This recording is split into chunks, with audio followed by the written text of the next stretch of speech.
स्वागत है आप सभी का। पिछले वीडियो में हम आप लोगों को अनुसूची के बारे में बताए थे और संविधान क्या है इसके बारे में भी बताए थे। आज हम अनुसूची 11 और 12 के बारे में आप लोग को बताएंगे और आज से हम अनुच्छेद स्टार्ट करने वाले हैं। आज हम 22 भाग में भाग 1 और 395 अनुच्छेद में अनुच्छेद 1 से 4 तक जानेंगे।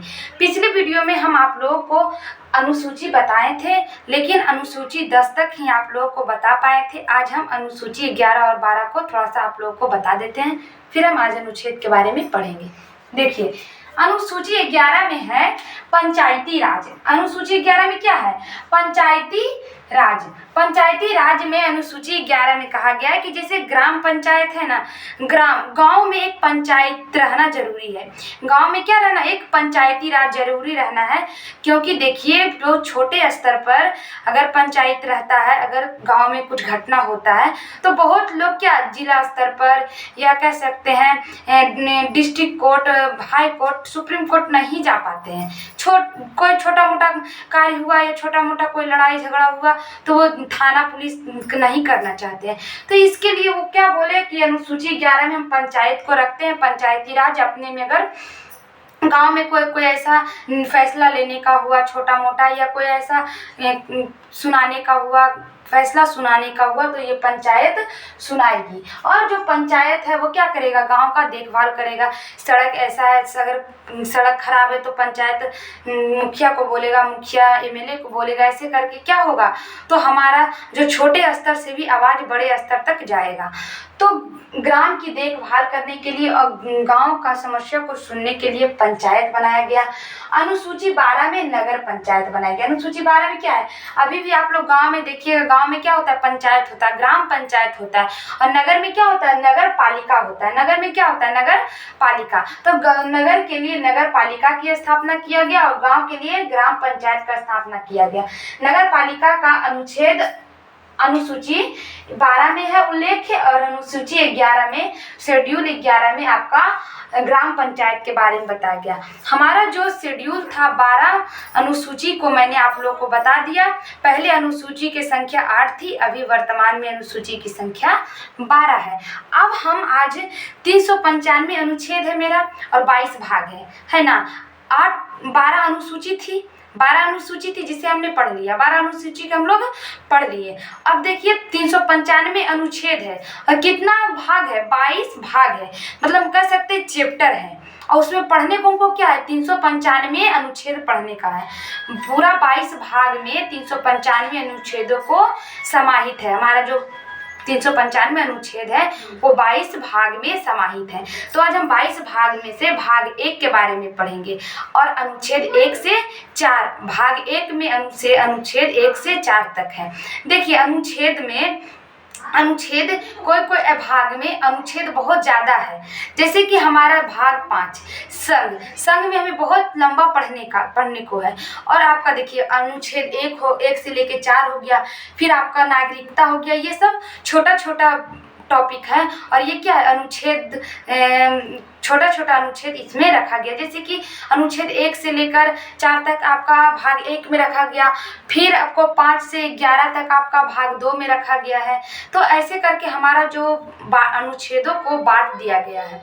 तो हम आज अनुच्छेद 1 और भाग क्या देखेंगे?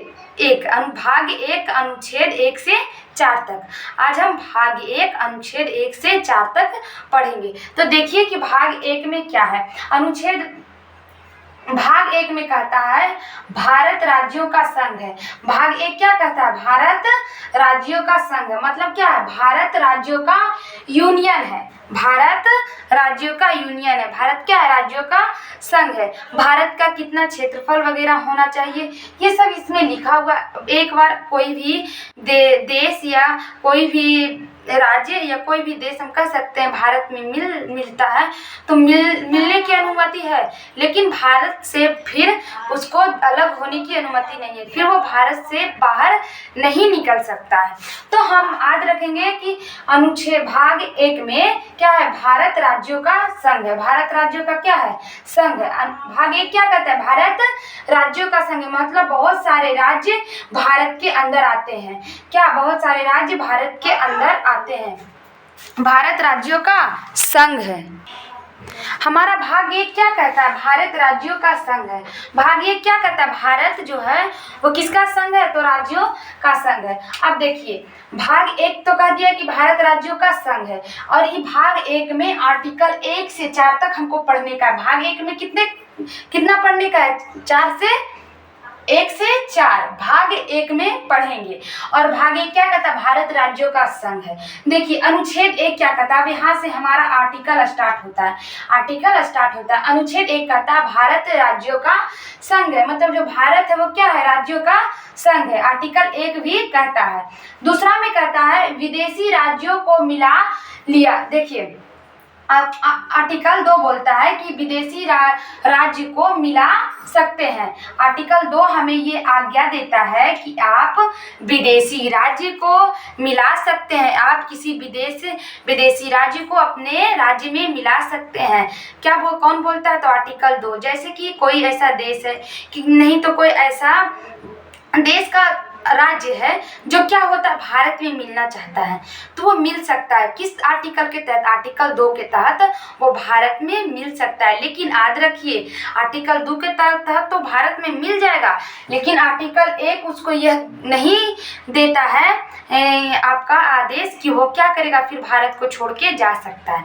ये अच्छा ही एक तरह का कानून था। आप पहले ही देख सुन करके भारत में मिलिए। अगर आप भारत में मिल लेते हैं, अगर भारत में आप रह लेते हैं कुछ साल के बाद, पूरा भारत की व्यवस्था, राजनीति व्यवस्था सबको अच्छे से देख लेते हैं और फिर कहते हैं भारत से अलग हो जाएंगे, तो वैसे में क्या होता है कि आपको फिर भारत के बारे में बहुत कुछ पता है, भारत के बारे में आपको बहुत कुछ पता है। इससे क्या हो सकता है, भारत का जो कुछ ऐसा डाटा है वो लीक हो सकता है। इसी चलते क्या कहा गया कि भारत जो है वो क्या है, विदेशी राज्य भारत में मिल सकता है। उसको मिलाने का काम कौन करेगा, संसद। राज्य तो करेगा नहीं, संसद करेगा। जो संसद होगा वो क्या करेगा, विदेशी राज्यों को अपने देश में या अपने राज्य में मिला सकता है। याद रखिएगा आर्टिकल 2 कहता है कि विदेशी राज्य को हम भारत में मिला सकते हैं। जैसे कि सिक्किम पहले भारत में नहीं था, सिक्किम पहले भारत का अंग नहीं था, लेकिन अभी सिक्किम भारत का अंग है। सिक्किम क्या है, भारत का अंग है। देखिए सिक्किम जो 16 मई 1975 को सिक्किम को भारत में मिला लिया जाता है, तब क्या हुआ, मिलाया नहीं। देखिए तो आर्टिकल 2 का प्रयोग किया कि नहीं, ये सिक्किम तो भारत का नहीं था, ये विदेशी राज्य था, इसको की किया, भारत में मिलाइए कि मिला लिया। तो सिक्किम को भारत में मिलाया, कितना कब मिलाया, 16 मई 1975 को सिक्किम को भारत में मिला लिया गया। अब देखिए आर्टिकल 2 तो बोल दिया कि क्या करना है, तो हमें किसी भी विदेशी राज्य को हम मिला सकते हैं। आर्टिकल 2 हमको कह देता है। और आर्टिकल 1 कहता है कि तुम अगर आ गया तो तुम जा नहीं सकता है। आर्टिकल 1 कहता है अगर तुम आ गया तो तुम जा नहीं सकता है, क्योंकि भारत राज्यों का संघ है। अब देखिए अनुच्छेद 3 क्या बोलता है, अब अनुच्छेद 3 क्या बोलता है, वर्तमान राज्य में परिवर्तन।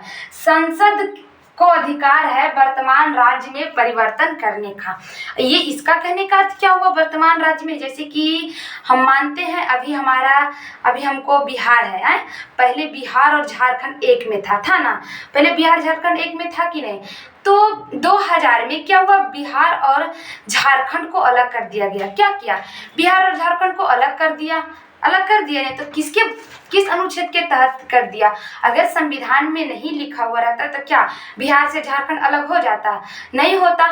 तो देखिए अनुच्छेद 3 कहता है कि वर्तमान राज्य में आप परिवर्तन कर सकते हैं, मतलब किसी भी राज्य को आप तोड़कर एक नया राज्य बना सकते हैं, किसी भी राज्य को आप तोड़कर नया राज्य बनाने की अनुमति देता है। कौन देता है, तो आर्टिकल 3 देता है। लेकिन ये कार्य सिर्फ संसद ही करेगा, ये काम कौन करेगा, सिर्फ संसद ही करेगा।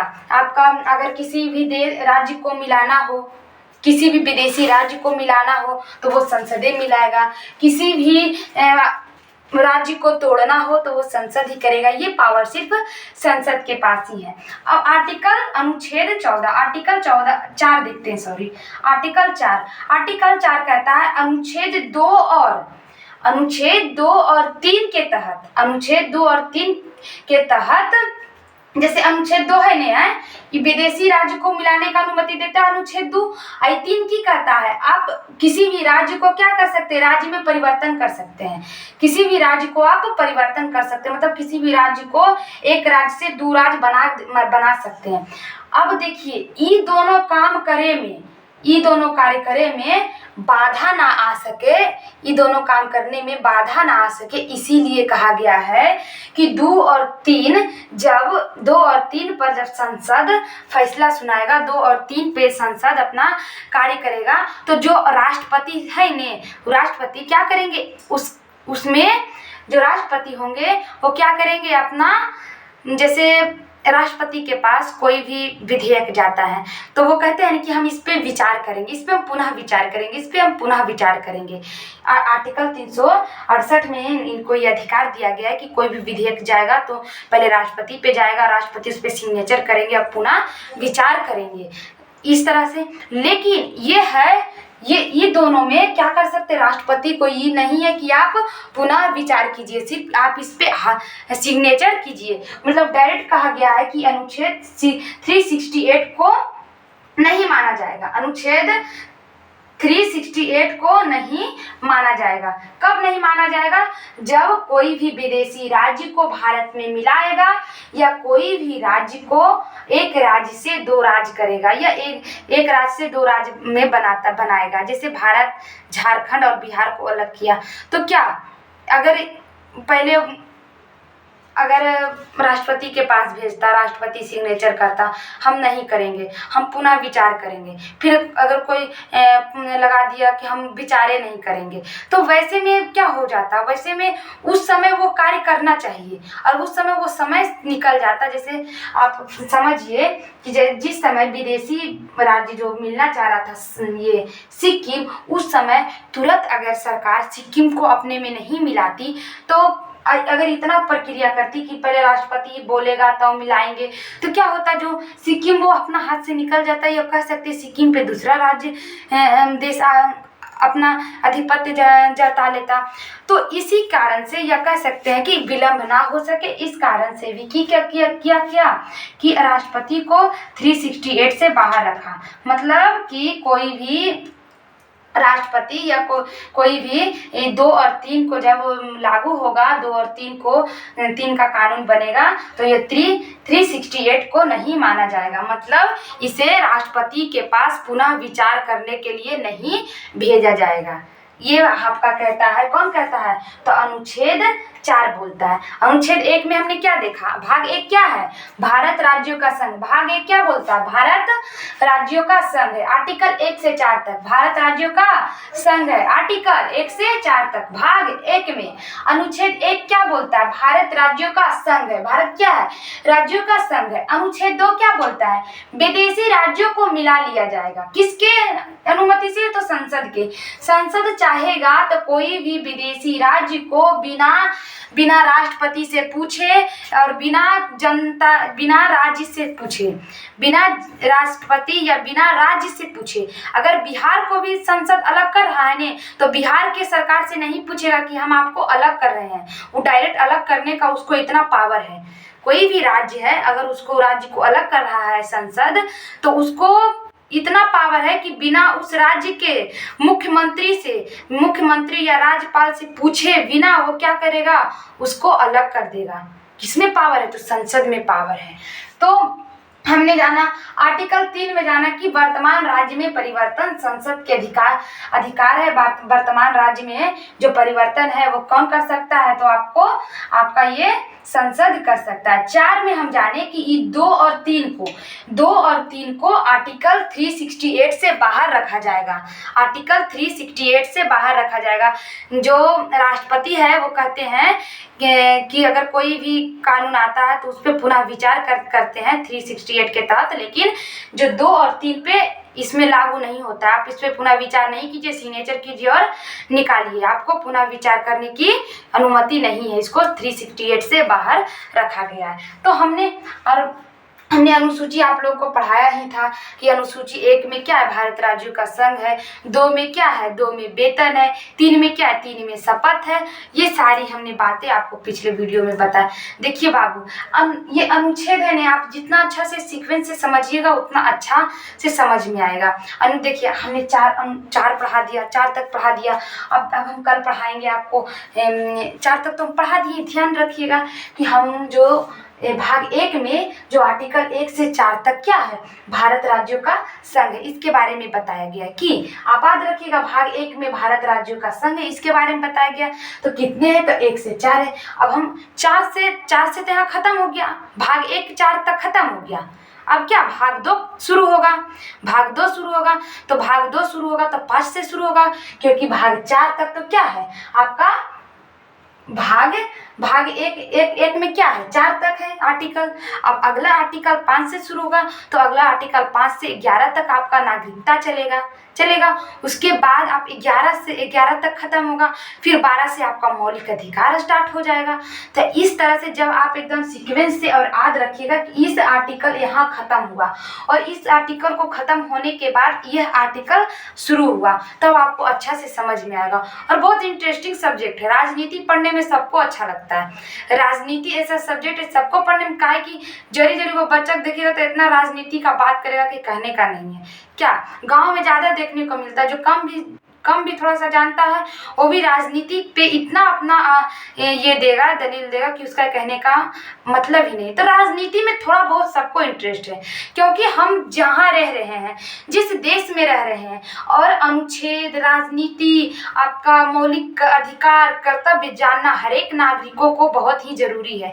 आप अगर अपना फंडामेंटल राइट, अपना अधिकार जानेंगे तो आप कहीं भी डर नहीं सकते हैं। अगर आपको कहीं कोई कुछ बोलता है तो आपको अगर जानकारी होगा तो आप तुरंत उस पर एक्शन ले सकते हैं, क्योंकि हमारा फंडामेंटल राइट है। हमने अपने अधिकारों को पढ़ा है, हम जानते हैं कि अनुच्छेद क्या क्या है। हम जानते हैं कि सरकार को शासन कैसे करना चाहिए। हम सरकार के शासन व्यवस्था के भी बारे में बोल सकते हैं, क्योंकि मेरा अधिकार है।